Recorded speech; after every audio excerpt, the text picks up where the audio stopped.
You see this scrolling almost every day that when you hit your 40s and 50s, things start to change. The things you seem to be able to eat in your 20s and 30s all of a sudden seem to be turning against you. And that's true. So what's happening to us in our 40s and 50s that we can't get away with murder anymore? Well, this gets down to how our metabolism handles the foods we eat. We have to remember that our muscles actually are responsible for eating a great amount of the calories that we ingest. Now, having said that, your brain eats about 25% of all the glucose, all the sugar that is in our system every day. So it's a hungry beast for sugar. But our muscles are actually the real engine that drives our metabolism. And sadly, as many people are beginning to realize, with each passing year after 40, we start to lose around 3% of our muscle mass with every passing year. And that really begins to add up very quickly. Now, a lot of people go, well, wait a minute, I wear the same pant size that in my 40s that I did in my 20s. And so I must have the same amount of muscle. Well, there have been some very cool MRI studies of people as they age. And while it might be true that your thigh circumference is exactly the same as it was in your 20s, unfortunately, most of that mass in your thighs, in your 40s and 50s, is not muscle anymore. It's actually fat. And it shocks some of my patients who have had these whole body scans to show them how little muscle mass is actually in all of that mass. And of course, you're beginning to see with some of the GLP-1 agonists like Ozempic or Wegovy that muscle loss is about 40% of all the weight loss. And that's why you end up getting Ozempic face or Ozempic body, because the fat's going away, but the muscle's going away too. So it was the muscles that were allowing you to get away with all the pizzas and chips and French fries that you were eating, and seemingly without any problem. So as these guys begin to go away, you have a problem. So here's the problem, and I've talked about this a lot. When we eat sugars and proteins, and let's be clear, sugar is sugar is sugar. A carbohydrate is a sugar. When we eat sugars and proteins, we produce a hormone called insulin. And insulin is a salesperson. An insulin job is to sell both the sugars and the proteins that you eat primarily to your muscles. Now, if your muscles are hungry, or if there's a lot of mouths to feed in your muscles, then insulin has a really easy job. The muscles go, oh, yeah, I'm hungry. There's a lot of us. We'll buy everything you're selling. You don't have to make a good sales pitch. Whatever you're selling, we'll take. And that was your 20s. Now, as we age, two things happen. Number one, we're usually not as active as we were in our teens and 20s and even our 30s. We've got kids. We spend our time carpooling rather than being in the pool, if you get what I mean. You've got so many new responsibilities. Your work is usually sedentary, and we no longer have hungry muscles, number one, and we don't have as many muscles that are interested in what insulin is selling. So both of these, we tend to eat exactly the same amount of food that we could get away with when our muscles were interested in buying. Now we eat that same amount, and the first thing that happens is the muscles, there's less muscles to buy stuff, and the muscles that we do have aren't very hungry because they haven't been working as hard. So now you're eating the same amount and your muscles go, I'm not interested in what you are selling. I'm full. Go away. I'm not buying. Well, so what does poor insulin do? Well, the first thing that happens is your pancreas kicks out more insulin. Go sell this stuff. Make them an offer they can't refuse. Shove this stuff into them. And so insulin goes up and up and up and up, trying to push the sugars and proteins into your muscles. And your muscles push back. They say, no, there's absolutely no room here. Go away. Go sell it someplace else. Insulin says, geez, I've got to get these sugars out of the blood. So it says, I know, I'll turn this sugar and protein into fat. He'll thank me someday, or she'll thank me someday, because there will be a famine. There always has been in the past, and you'll be the big winner. Unfortunately, in the United States, we don't have famines any longer. And so we're constantly taking the same foods that we were used to eating in our 20s and 30s, and now we're turning them into fat. And that's why, for many of us, our pant sizes really haven't changed, but now we've got something dripping over our belt, or we've got love handles that weren't there before. And we really haven't changed our eating behavior. So that's one of the first things that we have to realize. We've got to stop overloading our muscles with more food, with more calories than they can handle. So how do we do that? First of all, we've seen in recent years that if we want more muscle, we need more protein. And the key to build more muscle is to eat more protein. In the good old days, our great-great-grandparents ate whole food, and they ate that whole food whole. It took a long time to digest that food. We actually lost a lot of the calories in protein from the digestive process. About 30% of whole protein, the calories are lost in digestion. There were no protein powders. There were no protein smoothies. There were no protein fortified cereals. When we break proteins down into easily absorbable components, whether it's whey protein, whether it's protein powders, whether it's casein powders, we absorb that instantaneously rather than a slow process. And those proteins from these protein powders hit your mitochondria in your muscles, and your mitochondria go, what the heck? What am I supposed to do with all this stuff? I don't need this stuff. I don't really need any protein. I'm not building muscle. What do we do with it? We turn it into sugar because we have a storage system for sugar. It's called fat. There's a wonderful video that I recommend you watch from Christopher Gardner, who's the head of nutrition at Stanford. And in this video, he asks the interview, and it's a very short YouTube video, how much extra protein you would need per day to gain 22 pounds of muscle mass in the next year. Now, think about that. Wow. Yeah, I'd be interested in gaining 22 pounds of muscle in the next year. Now, obviously, you have to work out to do that. But let's suppose we just wanted to build 22 pounds of muscle. First of all, muscle is 70% water.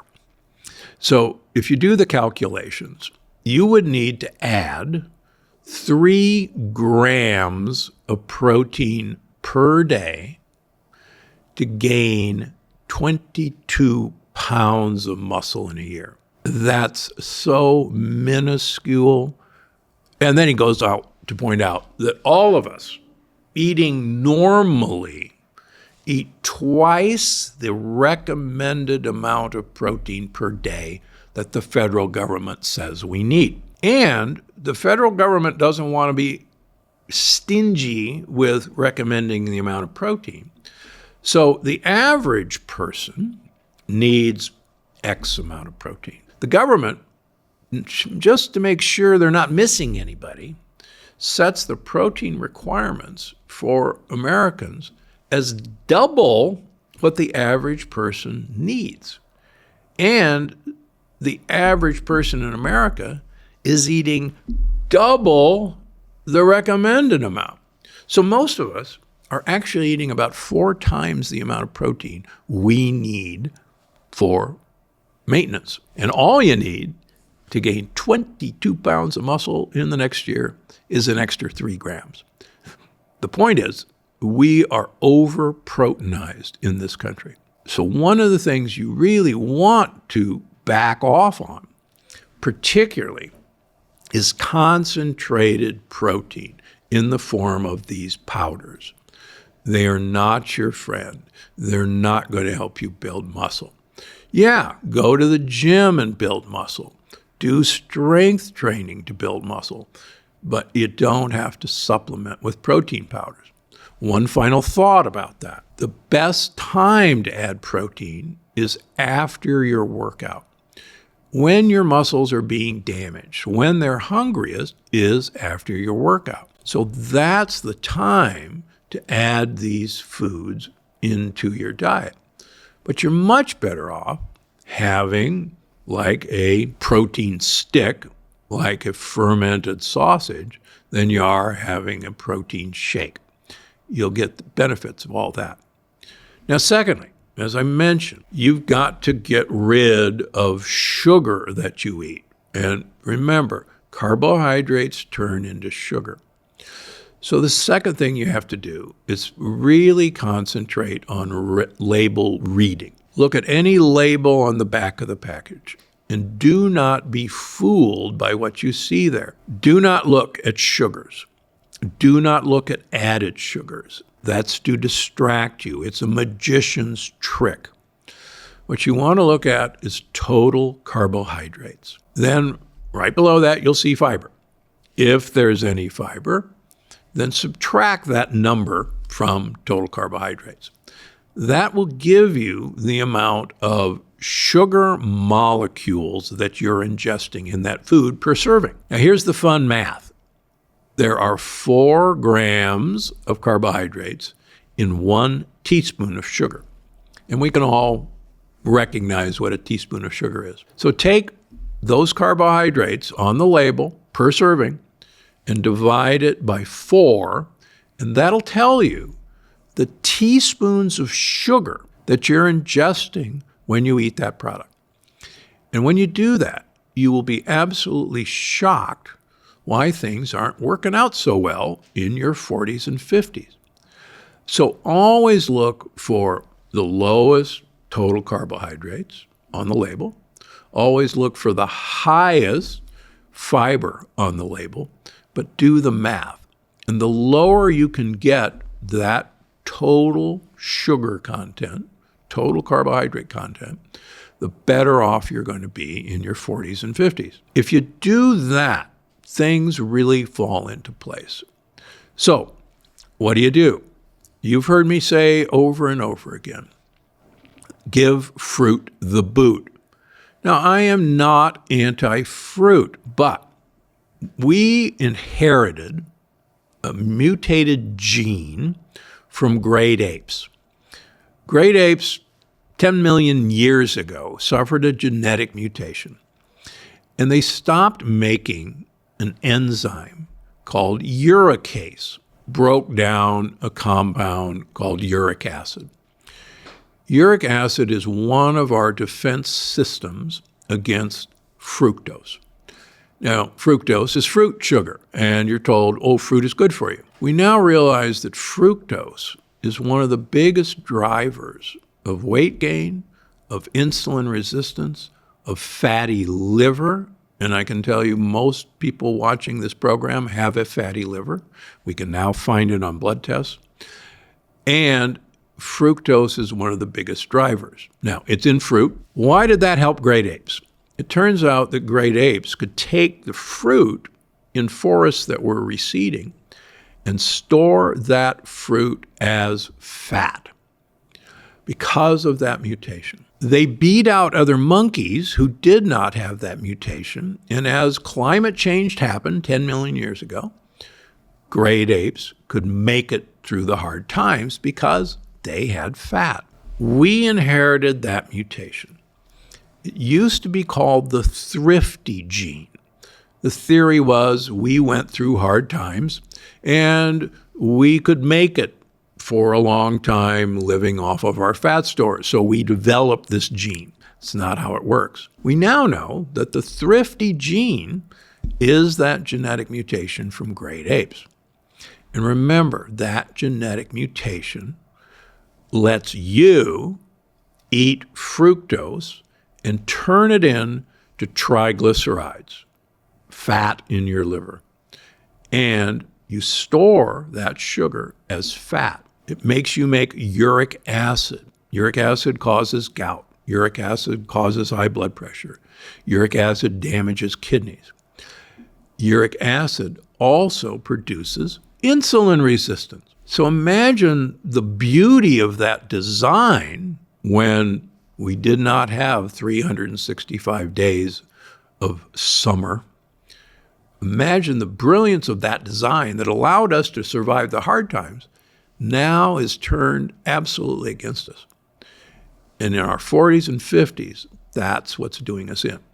So eat fruit, eat low fructose fruit in season.